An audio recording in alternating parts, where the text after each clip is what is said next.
yow nit ki war nga góorgóorlu sa yaram ba nga xam ne kenn du la mën a liggéey jàpp la kenn du la mën a catu ba jàpp la wala mu lay bëtu wala di la lammiñ wala di la yàqal moo xam da lay yàqal sa liggéey wala di la yàqal sa sëy wala di la yàqal sa diggante wala di la yàqal sa yoon ndax jamono jooju leen toll nit ñu soxor nañ nit ñu doy nañ waar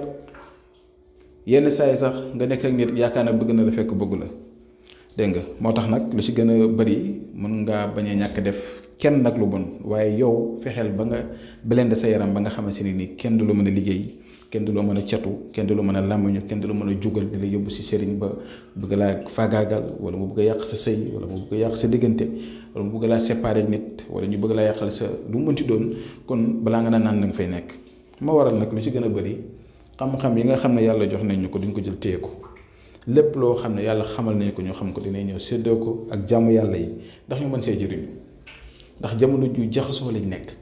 da ngay gis kuy am jékki-jékki dootu amati dara si liggéey yàqu jafe-jafe yi bu ñëw beneen bu dem beneen ñëwaat nga nekk si say commencement bi neex jékki-jékki mi indi ay jafe-jafe moo xam yàgg sa jëkkër la wala yàgg sa jabar wala nga nekk si diggante bëgg si tawféex bëgg si mbëggeel nga jékki-jékki gis mbir di yàqu dégg nga wala nga gis sa yoon daal sa dund daal parfois lu bëri doo comprendre waaw lu koy waral nag bëri na cat dana ko waral bët dana ko waral liggéey dana ko waral ak soxorte gi nekk si àdduna bi ñu toll moo tax nag jógal nga def sa yaram loo xam ne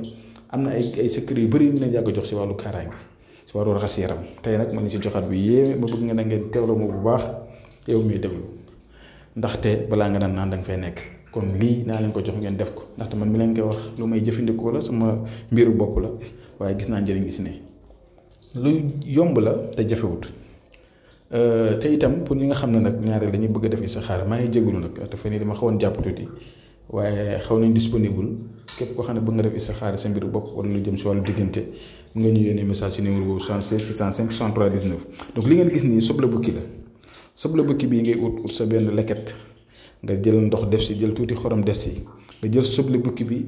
def si biir nga ut lu tollu juróom-ñaari xelu safara nga fay ko si biir leket bi leket na nga ko mën a sanko dégg nga soo si defee juróom-ñaari xale safara yi ba pare nag nga ko bàyyi lu toll ak 1 heure de temps wala 2 heures de temps su ko defee nag nga doog a jël ndox moom nga sangoo ko nga ne bisimilah bu nekkee guddi nag moo gën nga def ko waxtu guddi si kàttanu yàlla lii boo ko defee ba pare jëlal soble si soble bukki boobu noonu soble bukki nag laa lay wax waxuma soble yi ñuy lekk day det du boobu soble bukki parfois nag ngeen dem ñu nax leen si soble bukki laa leen wax su ko defee nag ngeen sangoo ko bu paree nga jël soble bukki beeg lu des si këriñ gi nga jël gas suul ko wala nga seet foo ko sànni jeex na dee ko def chaque weer benn yoon wala yenn xeetu kaaraange yi ma leen yàgg jox sama chaîne bi yàgg naa la jox ay secret kaaraange yu yéeme kon dee leen koy def dégg nga moo tax pexe nit ku bon nga xam ne jugul si yàlla wala ay ndogal yoo xam ne yenn saa nekk nit ñoo xam ne su ñoo koy sàkku